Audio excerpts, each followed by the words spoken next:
നമസ്കാരം. കഥാ കഫേയിലെ പുതിയൊരു കഥയിലേക്ക് എല്ലാവർക്കും സ്നേഹം നിറഞ്ഞ സ്വാഗതം. നിഗൂഢതകളും സസ്പെൻസും നിറഞ്ഞ ഒരു കിടിലൻ ത്രില്ലർ കഥയുമായാണ് ഇന്ന് വന്നിരിക്കുന്നത്. രാത്രിയിലെ ഒരു റെയിൽവേ സ്റ്റേഷനിൽ വെച്ചാണ് നമ്മുടെ കഥ തുടങ്ങുന്നത്. അവസാനം വരെ നിങ്ങളെ ആകാംക്ഷയോടെ ഇരുത്തുന്ന ഒന്നായിരിക്കും ഇത്. അപ്പോൾ കഥ കേൾക്കാൻ എല്ലാവരും റെഡിയല്ലേ? നമുക്ക് തുടങ്ങാം. ഒരു മനുഷ്യനെ കൊല്ലാൻ എപ്പോഴും തോക്ക് വേണമെന്നില്ല. മരണം എപ്പോഴും ഒരു വെടിയുണ്ടയുടെയോ മൂർച്ചയുള്ള ആയുധത്തിൻ്റെയോ രൂപത്തിൽ വരണമെന്നില്ല. ഈ ഡിജിറ്റൽ യുഗത്തിൽ ചിലപ്പോൾ ഒരുവൻ്റെ കയ്യിലുള്ള ഒരു ചെറിയ ഫയൽ മതിയാകും അവൻ്റെ ജീവനൊടുക്കാൻ. ഈ കഥ തുടങ്ങുന്നത് അങ്ങനെയൊരു ഫയലിൽ നിന്നാണ്. സൈസ് വെറും 15 മെഗാബൈറ്റ്. ഒരു സ്മാർട്ട് ഫോണിൽ വെറും ഒരു നിമിഷം കൊണ്ട് ഡിലീറ്റ് ചെയ്ത് കളയാവുന്നത്ര ചെറിയൊരു വീഡിയോ ഫയൽ. എന്നാൽ ആ 15 MB ഒളിഞ്ഞിരുന്നത് കോടിക്കണക്കിന് രൂപയുടെ തട്ടിപ്പും ഒരു പക്ഷേ നാളെ ഇല്ലാതായേക്കാവുന്ന നൂറുകണക്കിന് നിരപരാധികളുടെ ജീവന്റെ വിലയുമായിരുന്നു. ജൂലൈ മാസം, പാതിരാത്രി 12:30 കഴിഞ്ഞിരിക്കുന്നു. കോഴിക്കോട് നഗരം ഉറക്കത്തിലേക്ക് വീണിരുന്നു. പക്ഷേ മഴയ്ക്ക് യാതൊരു ശമനവും ഉണ്ടായിരുന്നില്ല. കോഴിക്കോട് റെയിൽവേ സ്റ്റേഷൻ പ്ലാറ്റ്ഫോമിന്റെ മേൽക്കൂരയിൽ വീണ് തകരുന്ന മഴത്തുള്ളികൾ ട്രാക്കിലേക്ക് കുത്തിയൊഴുകുന്നുണ്ടായിരുന്നു. സ്റ്റേഷനിലെ ഡിജിറ്റൽ ക്ലോക്കിൽ സമയം മാറിക്കൊണ്ടിരുന്നു. 12:31 AM. രാത്രിയുടെ ആ യാമത്തിലും അവിടെ ആളുകൾ ഉണ്ടായിരുന്നു. തണുപ്പകറ്റാൻ പ്ലാറ്റ്ഫോമിലെ ചെറിയ ചായക്കടയുടെ മുന്നിൽ യാത്രക്കാർ കൂട്ടമായി നിന്നു. ദൂരെയൊരു ഇരുമ്പ് ബെഞ്ചിൽ യാത്രാക്ഷീണം കാരണം ഒരു കുടുംബം ഇരുന്ന് ഉറങ്ങാൻ ശ്രമിക്കുന്നുണ്ടായിരുന്നു. ഒരു ട്രെയിൻ വരാനിരിക്കുന്നുവെന്ന് ഓർമ്മിപ്പിച്ചുകൊണ്ട് അവ്യക്തമായ അനൗൺസ്മെന്റുകൾ മുഴങ്ങി. വലിയ ശബ്ദത്തോടെ പോർട്ടർമാർ ലഗേജ് ട്രോളികൾ തള്ളിക്കൊണ്ട് നടക്കുന്നു. ഒറ്റ നോട്ടത്തിൽ എല്ലാം വളരെ സാധാരണമായ കാഴ്ചകൾ. ഒരു ശരാശരി റെയിൽവേ സ്റ്റേഷനിൽ എല്ലാ ദിവസവും കാണുന്ന അതേ യാന്ത്രികമായ ജീവിതം. പക്ഷേ ആ ജനക്കൂട്ടത്തിനിടയിൽ നിന്നിരുന്ന അർജുനന് മാത്രം അവിടെയൊന്നും സാധാരണമായി തോന്നിയില്ല. അവന്റെ കണ്ണുകൾ പരിഭ്രാന്തിയോടെ ചുറ്റും പരതുകയായിരുന്നു. അവന്റെ നെഞ്ചിടിപ്പ് ആ മഴയുടെ ഇരമ്പലിനേക്കാൾ ഉച്ചത്തിലായിരുന്നു അപ്പോൾ. കാരണം അവൻ അറിയാമായിരുന്നു, ആ മഴയുടെ മറവിൽ, ആ വെളിച്ചമില്ലാത്ത കോണുകളിൽ എവിടെയോ മരണം അവരെ കാത്തു നിൽക്കുന്നുണ്ടെന്ന്.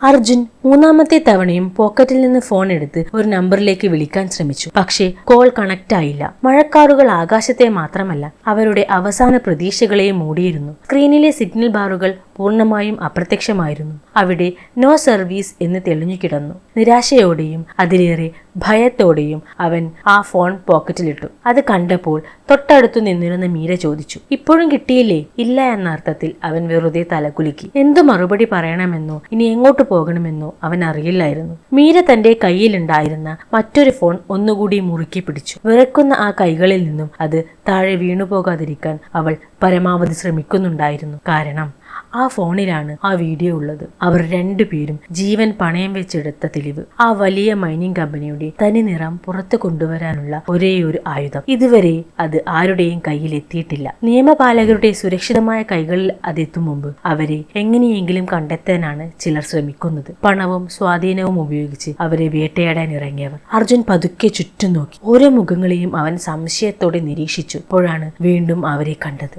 ആ 3 പേർ. ഒരാൾ പ്ലാറ്റ്ഫോമിന്റെ ഒരറ്റത്ത് നിൽക്കുന്നു, മറ്റൊരാൾ നടുവിൽ, മൂന്നാമൻ അവർക്ക് ഏറെ അകലെയല്ലാതെ ചായക്കടക്ക് സമീപം നിൽക്കുന്നു. ആദ്യ നോട്ടത്തിൽ അവരെ കണ്ടാൽ സാധാരണ യാത്രക്കാർ എന്ന് മാത്രമേ ആർക്കും തോന്നൂ. പക്ഷേ അർജുന്റെ കണ്ണുകൾ അവരെ കൃത്യമായി അളന്നിരുന്നു. കഴിഞ്ഞ 5 മിനിറ്റായി അവർ ഒരിടത്തും ഇരുന്നില്ല. ഒരാളെയും യാത്രയേക്കാൻ വന്നവരെ പോലെയുമല്ല അവരുടെ നിൽപ്പ്. അവരുടെ കണ്ണുകൾ ആ പ്ലാറ്റ്ഫോമിലെ ഓരോ യാത്രക്കാരെയും ഹരിച്ചു പെറുക്കുകയായിരുന്നു. അവർ ആരെയോ തിരയുകയായിരുന്നു. അപകടം തൊട്ടു മുന്നിലുണ്ടെന്ന് തിരിച്ചറിഞ്ഞ അർജുൻ മെല്ലെ മീരയോട് പറഞ്ഞു, "മീര, നമ്മൾ ഇവിടെ നിന്ന് മാറണം." "അവർ തന്നെയാണോ?" മീരയുടെ ശബ്ദം ഇടറുന്നുണ്ടായിരുന്നു. "ഉറപ്പില്ല," അർജുൻ അവളോട് പറഞ്ഞു. "പക്ഷേ ഉറപ്പിക്കാൻ കാത്തിരുന്നാൽ വൈകും." "അതെ, അവർക്ക് കാത്തു നിൽക്കാൻ സമയമില്ലായിരുന്നു. കാരണം ആ വേട്ടക്കാർ അവർക്ക് തൊട്ടു പിന്നിലെത്തിക്കഴിഞ്ഞിരുന്നു." അവർ പതുക്കെ നടന്നു. ഭയം പുറത്തു കാണിക്കാതെ, ഓടാതെ, വളരെ സ്വാഭാവികമായി നടക്കാൻ അവർ ശ്രമിച്ചു. ഓടിയാൽ അത് തങ്ങളെ നിരീക്ഷിക്കുന്നവരുടെ ശ്രദ്ധ പെട്ടെന്ന് ആകർഷിക്കുമെന്ന് അവർക്കറിയാമായിരുന്നു. ചായക്കടയുടെ മുന്നിലെത്തിയപ്പോൾ അർജുൻ 2 ചായ ആവശ്യപ്പെട്ടു. ചൂടുള്ള ഗ്ലാസ് കയ്യിൽ കിട്ടിയെങ്കിലും ആരുടെയും ശ്രദ്ധ ആ ചായയിലായിരുന്നില്ല. ചുറ്റുപാടുകളിലെ ഓരോ ചെറിയ അനക്കവും അവരെ ഭയപ്പെടുത്തിക്കൊണ്ടിരുന്നു. ഒളിച്ചോട്ടം എപ്പോൾ വേണമെങ്കിലും അവസാനിച്ചേക്കാം എന്ന ചിന്ത അവരെ വേട്ടയാടി. അപ്പോഴാണ് തീർത്തും അപ്രതീക്ഷിതമായി പിന്നിൽ നിന്നൊരു ശബ്ദം കേട്ടത്. "മോനെ, ഗ്ലാസ് സൂക്ഷിക്കണേ, നല്ല ചൂടുണ്ട്." പെട്ടെന്നുള്ള ആ വിളിയിൽ അർജുൻ ഞെട്ടി തിരിഞ്ഞു നോക്കി. ചുവന്ന കുപ്പായം, തോളിൽ ഒരു പഴയ തോർ, നെഞ്ചിൽ തിളങ്ങുന്ന ഒരു പിത്തള ബാഗ്, അതിൽ പതിപ്പിച്ചിരിക്കുന്ന നമ്പർ 114. അതൊരു റെയിൽവേ പോർട്ടറായിരുന്നു. അയാൾ ചായക്കടക്കാരനോട് സംസാരിക്കുന്നത് പോലെ വളരെ സ്വാഭാവികമായി നിന്നു. ആർക്കും യാതൊരു സംശയവും തോന്നാത്ത നിൽപ്പ്. എന്നാൽ അയാളുടെ അടുത്ത വാക്ക് അർജുനോടായിരുന്നു. വളരെ ശാന്തമായ എന്നാൽ ഉറപ്പുള്ള ശബ്ദത്തിൽ അയാൾ പറഞ്ഞു, "തിരിഞ്ഞു നോക്കരുത്." അർജുന്റെ ഹൃദയം ഒന്ന് പിടഞ്ഞു. ഈ മനുഷ്യൻ ആരാണ്? തങ്ങളെയാണോ ഇയാളും ലക്ഷ്യം വെക്കുന്നത്? അവൻ സംശയത്തോടെ നിന്നു. പോർട്ടർ വീണ്ടും തുടർന്നു. നിങ്ങളെ നോക്കിക്കൊണ്ടിരിക്കുന്ന 3 പേർ കഴിഞ്ഞ 10 മിനിറ്റായി ഇതേ പ്ലാറ്റ്ഫോമിലുണ്ട്. അത് കേട്ട് അർജുന്റെ നെഞ്ചിരിപ്പ് കൂടി. തങ്ങൾ നിരീക്ഷിക്കപ്പെടുകയാണെന്ന യാഥാർത്ഥ്യം അവൻ തിരിച്ചറിഞ്ഞു. ശബ്ദം താഴ്ത്തി അവൻ ചോദിച്ചു, നിങ്ങൾക്ക് എങ്ങനെ അറിയാം? അറിയില്ല, കണ്ടു. അതായിരുന്നു ആ മനുഷ്യന്റെ മറുപടി. ആദ്യമായി അയാൾ അർജുനെ നോക്കി. എന്നിട്ട് പറഞ്ഞു, സ്റ്റേഷനിൽ ജോലി ചെയ്യുന്നവർക്ക് ഒരു ശീലമുണ്ടാകും. യാത്രക്കാരെക്കാൾ യാത്രക്കാരെ നോക്കുന്നവരെയാണ് ആദ്യം ശ്രദ്ധിക്കുന്നത്. ആ മറുപടി കേട്ടപ്പോൾ അർജുന്റെ സംശയം അല്പം കുറഞ്ഞു. കാരണം അയാൾ കണ്ട കാര്യം മാത്രമാണ് പറഞ്ഞത്. അതൊരു മുന്നറിയിപ്പായിരുന്നു. യാതൊരു മുൻപരിചയമില്ലാത്ത, എന്നാൽ അവരുടെ ജീവൻ രക്ഷിക്കാൻ ആ പാതിരാത്രിയിൽ കാവൽക്കാരനായി എത്തിയ ഒരു മനുഷ്യന്റെ മുന്നറിയിപ്പ്. വളരെ പെട്ടെന്ന് തന്നെ ദാസൻ കാര്യങ്ങൾ വിലയിരുത്തി. 10 മിനിറ്റ് മുമ്പ് സ്റ്റേഷന്റെ പ്രധാന കവാടത്തിനടുത്ത് താൻ ട്രോളിയുമായി നിൽക്കുകയായിരുന്നുവെന്ന് ദാസൻ അവരോട് പറഞ്ഞു. അപ്പോഴാണ് ആ 3 പേർ ഓടി വന്നത്. അവരിൽ ഒരാൾ മറ്റൊരാളോട് പറഞ്ഞത് ദാസൻ വ്യക്തമായി കേട്ടിരുന്നു. Red bag, black shirt, blue jacket, ഇവ 3ഉം നോക്കിക്കോ. അത് മാത്രമായിരുന്നു അവർ പറഞ്ഞിരുന്നത്. മുഖത്തെക്കുറിച്ച് അവർ ഒന്നും പറഞ്ഞില്ല. അപ്പോൾ തന്നെ ദാസന് ഒരു കാര്യം മനസ്സിലായിരുന്നു. അവർ മുഖം കണ്ടിട്ടില്ല. വളരെ പെട്ടെന്ന് തന്നെ ദാസൻ കാര്യങ്ങൾ വിലയിരുത്തി. 10 മിനിറ്റ് മുൻപ് സ്റ്റേഷന്റെ പ്രധാന കവാടത്തിനടുത്ത് താൻ ട്രോളിയുമായി നിൽക്കുകയായിരുന്നുവെന്ന് ദാസൻ അവരോട് പറഞ്ഞു. അപ്പോഴാണ് ആ 3 പേർ ഓടി വന്നത്. അവരിൽ ഒരാൾ മറ്റൊരാളോട് പറഞ്ഞത് ദാസൻ വ്യക്തമായി കേട്ടിരുന്നു. Red bag, black shirt, blue jacket, ഇവ 3ഉം നോക്കിക്കോ. അത് മാത്രമായിരുന്നു അവർ പറഞ്ഞിരുന്നത്. മുഖത്തെക്കുറിച്ച് അവർ ഒന്നും പറഞ്ഞില്ല. അപ്പോൾ തന്നെ ദാസൻ ഒരു കാര്യം മനസ്സിലാക്കിയിരുന്നു. അവർ മുഖം കണ്ടിട്ടില്ല. അടയാളങ്ങൾ മാത്രം അറിയാം. അത് കേട്ട മീര അറിയാതെ തന്നെ നീല ജാക്കറ്റിലേക്ക് നോക്കി. ഈ അടയാളങ്ങൾ ഇല്ലാതാക്കുക എന്നതാണ് ഇപ്പോൾ ചെയ്യേണ്ടതെന്ന് ദാസൻ പറഞ്ഞു. ചുറ്റും നോക്കിയ ശേഷം വാഷ്റൂമിൽ പോയി ഈ ജാക്കറ്റ് മാറാൻ ദാസൻ മീരയോട് ആവശ്യപ്പെട്ടു. ബാഗിൽ ഷാളോ മറ്റോ ഉണ്ടെങ്കിൽ അതിടാനും പറഞ്ഞു. മീര ഉടൻ അങ്ങോട്ട് നടന്നു. അർജുന്റെ കൂടെ ആ ചുവന്ന ബാഗ് ഇപ്പോൾ ഉണ്ടായാൽ നിന്നെ കണ്ടെത്താൻ എളുപ്പമാകുമെന്ന് ദാസൻ മുന്നറിയിപ്പ് നൽകി. അത് ക്ലോക്ക് റൂമിൽ വെക്കാൻ ദാസൻ നിർദ്ദേശിച്ചു. അതിൽ വിലപിടിപ്പുള്ള ഒരു ഫോൺ ഉണ്ട് എന്ന് പറഞ്ഞ് അർജുൻ ഒന്ന് മടിച്ചു. എന്നാൽ ഫോൺ കയ്യിൽ വെച്ചോളാനും ബാഗ് മാത്രം ഏൽപ്പിക്കാനും ദാസൻ ഉറപ്പിച്ചു പറഞ്ഞു. ജീവൻ പോകുന്നതിനും വലുതല്ലല്ലോ മറ്റൊന്നും. അല്പസമയത്തിനുള്ളിൽ മീര തിരികെ വന്നപ്പോൾ ആ നീല ജാക്കറ്റ് ഇല്ലായിരുന്നു. പകരം ഇളം ചാര നിറമുള്ള ഒരു ഷാൾ അവൾ ധരിച്ചിരുന്നു. മുടിയും പിന്നിലേക്ക് കെട്ടിയിരുന്നു. അത് കണ്ട ദാസൻ ഒന്ന് നോക്കിയിട്ട് പറഞ്ഞു, നന്നായി, ഇപ്പോൾ ഒറ്റ നോട്ടത്തിൽ തിരിച്ചറിയാനാവില്ല. തുടർന്ന് 3 പേരും ക്ലോക്ക് റൂമിലേക്ക് നടന്നു. കൗണ്ടറിന് മുന്നിലെത്തിയപ്പോൾ ജീവനക്കാരൻ ID ചോദിച്ചു. അർജുൻ വേഗം ഫോൺ എടുത്ത് ഡിജിറ്റൽ ID കാണിച്ചു. ജീവനക്കാരൻ അത് പരിശോധിച്ച് ബാഗിൽ ടാഗ് കെട്ടി. ശേഷം രസീത് കൈമാറി. 30 സെക്കൻഡ്, അത്രേ എടുത്തുള്ളൂ. ശത്രുക്കൾ തിരയുന്ന ആ ചുവന്ന ബാഗ് ഇനി അവരുടെ കയ്യിലില്ല. ഒരു വലിയ ഭാരം ഇറക്കി വെച്ചതുപോലെ ദാസൻ ഒരു ദീർഘനിശ്വാസം വിട്ടു. എന്നിട്ട് പതുക്കെ പറഞ്ഞു, ഇനി ഒരു അടയാളം പോയി. അതൊരു വലിയ ആശ്വാസമായിരുന്നു. നിമിഷങ്ങൾക്കുള്ളിൽ ആ 3 പേർക്കും അവരെ തിരിച്ചറിയാനുള്ള പ്രധാന അടയാളങ്ങൾ നഷ്ടപ്പെട്ടു. പക്ഷേ ആ ആശ്വാസത്തിന് അധികം ആയുസ്സുണ്ടായിരുന്നില്ല. ബാഗ് ഏൽപ്പിച്ച് ഒരു ദീർഘനിശ്വാസം വിട്ടതും അർജുന്റെ ഫോൺ ഒന്ന് വൈബ്രേറ്റ് ചെയ്തു. അവൻ ഉടനെ സ്ക്രീനിലേക്ക് നോക്കി. ഒരു സിഗ്നൽ ലൈൻ, പുറം ലോകവുമായി ബന്ധപ്പെടാനുള്ള ഒരു ചെറിയ പ്രതീക്ഷ. പക്ഷേ അടുത്ത നിമിഷം തന്നെ അത് വീണ്ടും അപ്രത്യക്ഷമായി. ഇനി എന്ത് ചെയ്യും? മീര നിരാശയായി ചോദിച്ചു. ദാസൻ അതിന് മറുപടി പറയാൻ പോകുമ്പോഴാണ് ക്ലോക്ക് റൂമിന്റെ വാതിലിലൂടെ ആ രൂപം അകത്തേക്ക് കടന്നു വന്നത്. ആ 3 പേരിൽ ഒരുവൻ. അവൻ നേരെ കൗണ്ടറിലേക്ക് പോയില്ല. അവൻ ലഗേജ് ഏൽപ്പിക്കാനല്ല വന്നത്. പകരം അകത്തുണ്ടായിരുന്ന ഒരു മുഖവും അവൻ പതുക്കെ നിരീക്ഷിക്കാൻ തുടങ്ങി. ഓരോരുത്തരെയും അടിമുടി നോക്കുന്നു. അർജുൻ പരമാവധി സ്വാഭാവികമായി നിൽക്കാൻ ശ്രമിച്ചു. മീരയും അവൻ അരികിലേക്ക് ചേർന്ന് നിന്നു. അവൻ നമ്മളെ ശ്രദ്ധിക്കില്ല, കാരണം നമ്മുടെ അടയാളങ്ങൾ മാറിയിട്ടുണ്ട് എന്ന് അവൻ മനസ്സിൽ ഉറപ്പിച്ചു. പക്ഷെ അപ്പോഴാണ് ആ തെറ്റ് സംഭവിച്ചത്. തീർത്തും അപ്രതീക്ഷിതമായൊരു തെറ്റ്. ക്ലോക്ക് റൂം ജീവനക്കാരൻ പെട്ടെന്ന് അർജുനെ നോക്കി ഉറക്കെ വിളിച്ചു പറഞ്ഞു, സാർ, ഈ രസീത് സൂക്ഷിക്കണം. ബാഗ് എടുക്കുമ്പോൾ ഇത് വേണം. ആ ശബ്ദം കേട്ട് അവിടെ നിന്നിരുന്ന ആ മനുഷ്യൻ സ്വാഭാവികമായി തല തിരിച്ചു. അവന്റെ കണ്ണുകൾ നേരെ അർജുന്റെ മുഖത്തേക്ക് പതിഞ്ഞു. 1 സെക്കൻഡ്, 2 സെക്കൻഡ്, അവനൊന്നും പറഞ്ഞില്ല. പക്ഷെ ആ നോട്ടത്തിൽ അവൻ ആളെ മനസ്സിലായെന്ന് അർജുൻ ഉറപ്പായി. അവന്റെ കൈ മെല്ലെ പോക്കറ്റിലെ ഫോണിലേക്ക് നീങ്ങി. അവൻ ഫോൺ എടുത്തു. പക്ഷേ വിളിച്ചില്ല. പകരം ക്യാമറ തുറന്നു. അർജുന്റെ ഭാഗത്തേക്ക് അവൻ ഫോൺ ഉയർത്തി. ഒരു നിമിഷം ദാസൻ അത് കണ്ടു. അടുത്ത നിമിഷം തന്നെ അയാൾ അവർക്കിടയിലേക്ക് ആ ഫോൺ ക്യാമറയ്ക്ക് മുന്നിൽ കയറി നിന്നു. സർ, ദാസൻ അവരെ ഉറക്കെ വിളിച്ചു. ആ മനുഷ്യനെ ദാസൻ നോക്കി. ട്രോളി വേണോ? ലഗേജ് ഉണ്ടെങ്കിൽ ഞാൻ കൊണ്ടുതരാം. സാധാരണ ജോലിയുമായി വന്ന ഒരു പാവം പോട്ടറെ പോലെയായിരുന്നു ദാസൻ അപ്പോൾ സംസാരിച്ചത്. പെട്ടെന്നുള്ള ആ ഇടപെടലിൽ ആ മനുഷ്യൻ അസ്വസ്ഥനായി. വേണ്ട, അയാൾ ദേഷ്യത്തോടെ പറഞ്ഞു. ഉറപ്പാണോ സർ? ദാസൻ വീണ്ടും ചോദിച്ചു. പറഞ്ഞില്ലേ വേണ്ടെന്ന്?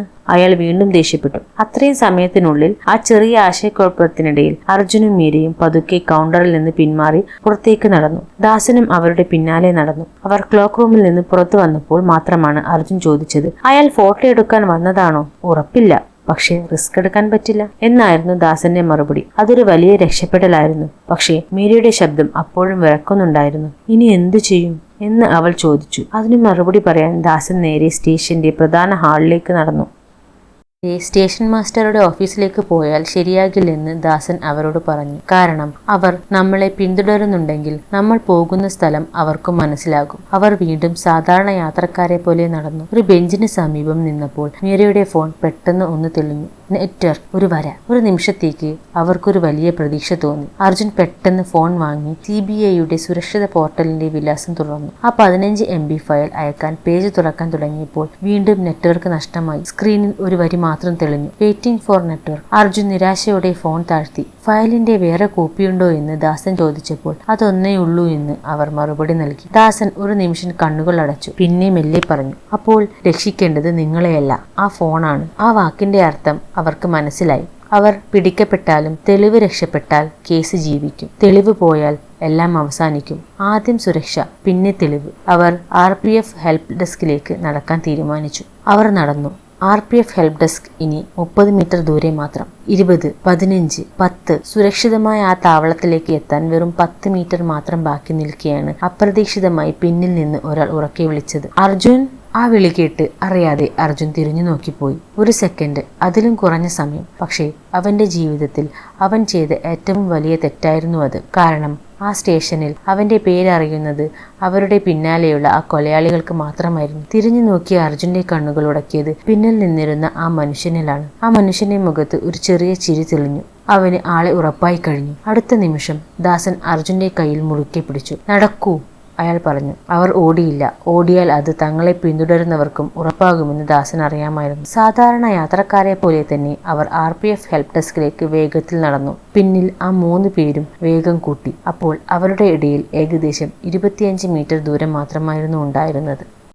RPF ഹെൽപ്പ് ഡെസ്കിൽ എത്തിയ ഉടനെ ദാസൻ ഡ്യൂട്ടിയിലുണ്ടായിരുന്ന കോൺസ്റ്റബിളിനോട് കാര്യങ്ങൾ പറഞ്ഞു. അവരെ 3 പേർ പിന്തുടരുന്നുണ്ടെന്നറിഞ്ഞ കോൺസ്റ്റബിൾ പുറത്തേക്ക് നോക്കിയപ്പോഴേക്കും ആ ഗുണ്ടകൾ വളരെ സ്വാഭാവികമായി അവിടെ പലയിടത്തായി മാറിയിരുന്നു. പരാതി എഴുതണോ എന്ന് ചോദിച്ച പോലീസുകാരനോട് അർജുൻ തന്റെ ഫോൺ പുറത്തെടുത്ത് പറഞ്ഞു, സർ, ഇതിൽ ഒരു ക്രിമിനൽ കേസിന്റെ പ്രധാന തെളിവുണ്ട്. ഇത് സുരക്ഷിതമായി അന്വേഷണ ഉദ്യോഗസ്ഥരുടെ കയ്യിലെത്തണം. കാര്യത്തിന്റെ ഗൗരവം മനസ്സിലാക്കി കോൺസ്റ്റബിൾ ഉടൻ തന്നെ സബ് ഇൻസ്പെക്ടറെ വിളിച്ചു. അദ്ദേഹം വന്ന് അവരെ 3 പേരെയും തന്റെ ക്യാബിനിലേക്ക് കൂട്ടി. മുറിയുടെ വാതിൽ അടഞ്ഞു. സബ് ഇൻസ്പെക്ടർ വിശദാംശങ്ങൾ ചോദിച്ചപ്പോൾ അർജുൻ ഫോൺ മേശപ്പുറത്ത് വെച്ചു. സ്ക്രീൻ അൺലോക്ക് ചെയ്തു. ആ 15 MB വീഡിയോ തുറക്കാൻ പോകുന്ന നിമിഷം ആ മുറിയിലുള്ളവരുടെ ആകെ നെഞ്ചിടിപ്പ് കൂട്ടിക്കൊണ്ട് സ്ക്രീനിൽ ആ മുന്നറിയിപ്പ് തെളിഞ്ഞു. ബാറ്ററി 2%. മുറിയിൽ ഒരു നിമിഷം പൂർണ്ണ നിശബ്ദത. ഫോൺ ഓഫായി പോയാൽ ഈ തെളിവ് പിന്നെ തുറക്കാൻ കഴിയില്ല. അർജുൻ ദാസനെയും ദാസൻ ഫോണിനെയും നിസ്സഹായതയോടെ നോക്കി. എന്നാൽ സബ് ഇൻസ്പെക്ടർ ഒരു നിമിഷം പോലും പാഴാക്കിയില്ല. മേശയുടെ വലതുവശത്തുണ്ടായിരുന്ന ഡ്രോയർ തുറന്ന് അദ്ദേഹം ഒരു ചാർജർ പുറത്തെടുത്തു. ടൈപ്പ് സി ആണോ എന്ന് ചോദിച്ച് ഫോൺ ചാർജർ കണക്ട് ചെയ്തു. സ്ക്രീനിൽ ചെറിയൊരു ചാർജിംഗ് ചിഹ്നം തെളിഞ്ഞപ്പോൾ മുറിയിലുണ്ടായിരുന്ന എല്ലാവരും ഒരുമിച്ച് ആശ്വാസത്തോടെ ശ്വാസം വിട്ടു. വീഡിയോ കാണിക്കാൻ തുടങ്ങും മുമ്പ് മീര ഇടപെട്ടു. സർ, ഈ വീഡിയോ ആരുടെയും ഫോണിലേക്ക് അയക്കരുത്. ആദ്യം ഇത് ഔദ്യോഗികമായി സീസ് ചെയ്യണം. താൻ ഒരു മാധ്യമപ്രവർത്തകയാണെന്ന് അവൾ പറഞ്ഞപ്പോൾ പോലീസുകാരന്റെ സമീപനം മാറി. കാര്യങ്ങൾ സ്റ്റേഷൻ ഡയറിയിൽ രേഖപ്പെടുത്താൻ അദ്ദേഹം നിർദ്ദേശിച്ചു. തുടർന്ന് അർജുൻ ആ വീഡിയോ പ്ലേ ചെയ്തു. സ്ക്രീനിൽ ഫാക്ടറിയുടെ ദൃശ്യങ്ങൾ, മെഷീനുകൾ,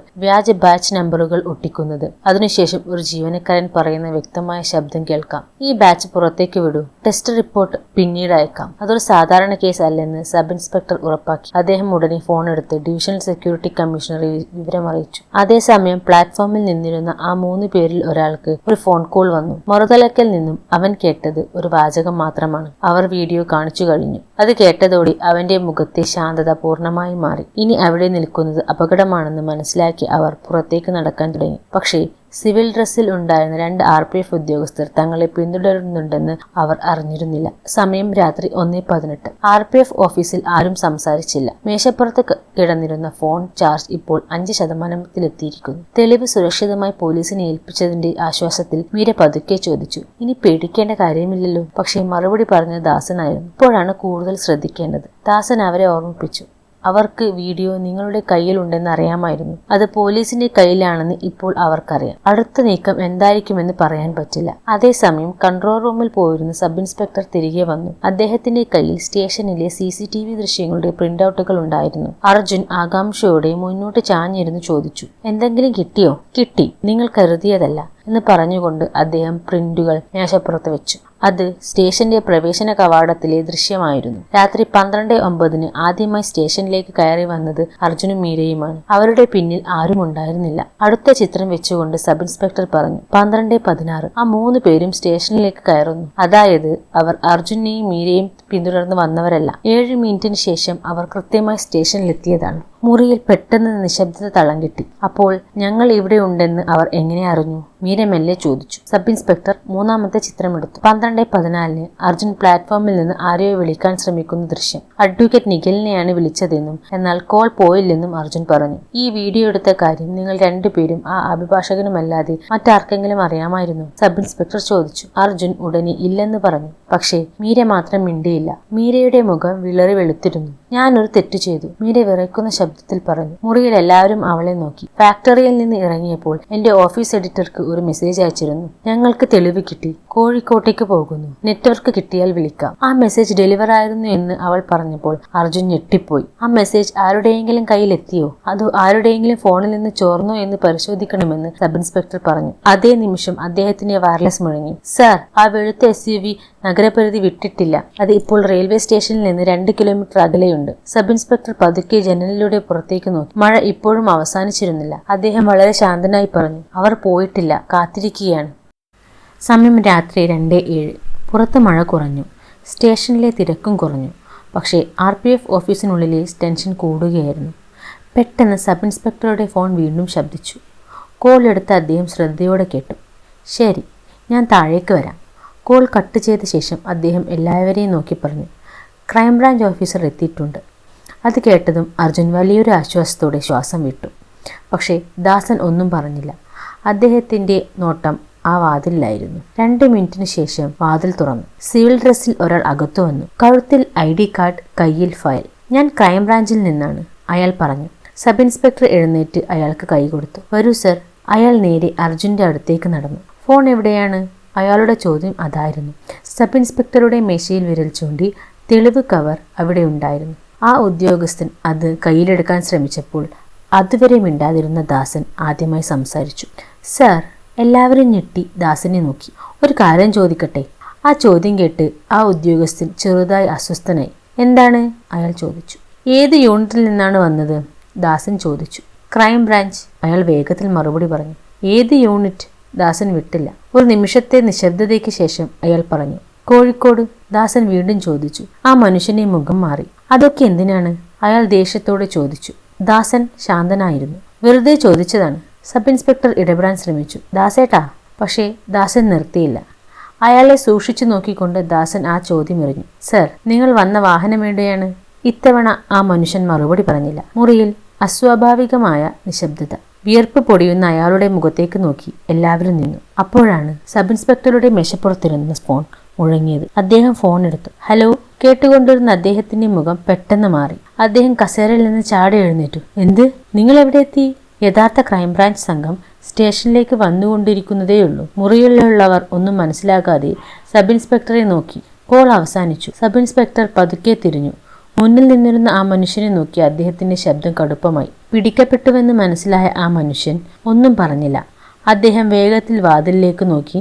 പിന്നെ ഒറ്റത്തള്ളിന് വാതിൽ തുറന്ന് പുറത്തേക്കോടി. കള്ളൻ കപ്പലിൽ തന്നെ ഉണ്ടായിരുന്നു. ആ മനുഷ്യൻ RPF ഓഫീസിൽ നിന്ന് പുറത്തേക്കോടി. പുറത്ത് അവനെ കാത്തിരുന്ന ആ വെളുത്ത SUV-യിലേക്ക് അവൻ കുതിച്ചു. പക്ഷേ അവൻ കാറിലെത്തും മുമ്പ് 2 RPF ഉദ്യോഗസ്ഥർ മുന്നിൽ കയറി നിന്നു. ഡ്രൈവർ കാർ റിവേഴ്സ് എടുക്കാൻ ശ്രമിച്ചു.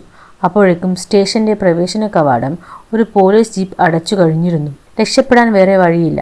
അവൻ ഓട്ടം നിർത്തി. ചുറ്റും നോക്കിയ ശേഷം പതുക്കെ കൈകൾ ഉയർത്തി. RPF ഉദ്യോഗസ്ഥർ അവനെ കസ്റ്റഡിയിലെടുത്തു. അപ്പോഴേക്കും യഥാർത്ഥ ക്രൈംബ്രാഞ്ച് ഉദ്യോഗസ്ഥർ സ്റ്റേഷനിലെത്തി. പിടിയിലായ ആളുടെ ബാഗ് പരിശോധിച്ചപ്പോൾ ഒരു വ്യാജ തിരിച്ചറിയൽ കാർഡ്, ഒരു വയർലെസ് ഇയർപീസ്, 2 മൊബൈൽ ഫോണുകൾ, കുറച്ച് പണം, അത്രയേ ഉണ്ടായിരുന്നുള്ളൂ. ആയുധമൊന്നുമില്ല. അത് കണ്ടപ്പോൾ ദാസൻ മെല്ലെ പറഞ്ഞു. ഞാൻ ആദ്യം പറഞ്ഞില്ലേ, ഇവർ അടിപിടിക്കാനല്ല വന്നത്, തെളിവ് കൈക്കലാക്കാനാണ് വന്നത്. യഥാർത്ഥ ക്രൈംബ്രാഞ്ച് സംഘം ആ തെളിവ് കവർ ഔദ്യോഗിക നടപടിക്രമങ്ങൾ പാലിച്ച് ഏറ്റുവാങ്ങി. അർജുനോട് രസീത് നൽകി. സമയം പുലർച്ചെ 4 മണി. മൊഴികൾ രേഖപ്പെടുത്തി. ആ സുദീർഘമായ രാത്രി അവിടെ അവസാനിക്കുകയായിരുന്നു. ദാസൻ ആദ്യമായി കസേരയിലിരുന്ന് ക്ഷീണത്തോടെ ചുമരിലേക്ക് ചാരി. അർജുൻ അയാളെ നോക്കി പറഞ്ഞു. ദാസേട്ടാ, ഇന്നലെ രാത്രി നിങ്ങൾ ഞങ്ങളെ കണ്ടില്ലായിരുന്നെങ്കിൽ. ദാസൻ ചിരിച്ചുകൊണ്ട് മറുപടി നൽകി. അങ്ങനെ ചിന്തിക്കേണ്ട മോനെ. സ്റ്റേഷനിൽ ജോലി ചെയ്യുമ്പോൾ സംശയകരമായ കാര്യങ്ങൾ ശ്രദ്ധിക്കുക എന്നതും എൻ്റെ ജോലിയുടെ ഭാഗമാണ്. അന്ന് ആ രാത്രി അവരെ രക്ഷിച്ചത് സിനിമയിലെ പോലൊരു ഹീറോ ആയിരുന്നില്ല. 30 വർഷത്തെ പരിചയമുള്ള, സ്വന്തം ജോലി ആത്മാർത്ഥമായി ചെയ്ത ഒരു റെയിൽവേ പോർട്ടറായിരുന്നു. പുലർച്ചെ 6:40 കോഴിക്കോട് സ്റ്റേഷൻ വീണ്ടും സാധാരണ ദിവസത്തിലേക്ക് മടങ്ങുകയായിരുന്നു. മഴ പൂർണ്ണമായി നിന്നിരുന്നു. രാവിലെ 7 മണിക്ക് ചെന്നൈയിലേക്കുള്ള ട്രെയിൻ പ്ലാറ്റ്ഫോമിലെത്തി. ഇത്തവണ അർജുനും മീരയും നിർഭയരായി അതിൽ കയറി. ട്രെയിൻ പതുക്കെ നീങ്ങി തുടങ്ങി. ജാലകത്തിലൂടെ പുറത്തേക്ക് നോക്കിയ മീര ദാസനെ കണ്ടു. പഴയതുപോലെ ചുവന്ന കുപ്പായം, തോളിൽ തോർത്ത്, കയ്യിൽ ട്രോളി. മീര ജാലകത്തിലൂടെ കൈവീശി. ദാസനും ചിരിച്ചുകൊണ്ട് അവർക്ക് നേരെ കൈവീശി. കുറച്ചു ദിവസങ്ങൾക്ക് ശേഷം രാജ്യത്തെ പല സ്ഥലങ്ങളിലും ആ വീഡിയോയുടെ അടിസ്ഥാനത്തിൽ അന്വേഷണങ്ങൾ നടന്നു. ഫാക്ടറി സീൽ ചെയ്തു. പലരും അറസ്റ്റിലായി. ആ 15 MB ഫയൽ ഇല്ലായിരുന്നുവെങ്കിൽ അന്വേഷണം ഒരിക്കലും ആരംഭിക്കില്ലായിരുന്നു. ഇപ്പോൾ നിങ്ങൾ ഒരു കാര്യം ശ്രദ്ധിച്ചോ? ആ രാത്രി ദാസൻ ആരെയും അടിച്ചിട്ടില്ല. ഒറ്റയ്ക്ക് 3 പേരെ നേരിട്ടില്ല. അദ്ദേഹം ചെയ്തത് അതിലും വിലപ്പെട്ട ഒരു കാര്യമായിരുന്നു. സംശയകരമായ സാഹചര്യം ശരിയായി വിലയിരുത്തി സ്വന്തം അനുഭവം ഉപയോഗിച്ച് ശരിയായ തീരുമാനങ്ങളെടുത്തു. അതുകൊണ്ടാണ് 3 ജീവനും രക്ഷപ്പെട്ടത്. ആ തെളിവും രക്ഷപ്പെട്ടത്. സസ്പെൻസ് നിറഞ്ഞ ഇന്നത്തെ കഥ നമ്മൾ ഇവിടെ അവസാനിപ്പിക്കുകയാണ്. പക്ഷേ കഥാ കഫേയിലെ രഹസ്യങ്ങൾ അവസാനിക്കുന്നില്ല. ഇതിലും മികച്ചൊരു കഥയുമായി നമ്മൾ ഉടൻ വരും. ആ വീഡിയോ മിസ് ആവാതിരിക്കാൻ ചാനൽ ഇപ്പോൾ തന്നെ സബ്സ്ക്രൈബ് ചെയ്ത് ബെൽ ഐക്കൺ ഓൺ ചെയ്ത് വെക്കുക. വീഡിയോയെക്കുറിച്ചുള്ള നിങ്ങളുടെ അഭിപ്രായങ്ങൾ താഴെ കമൻറ്റ് ചെയ്യുക. താങ്ക്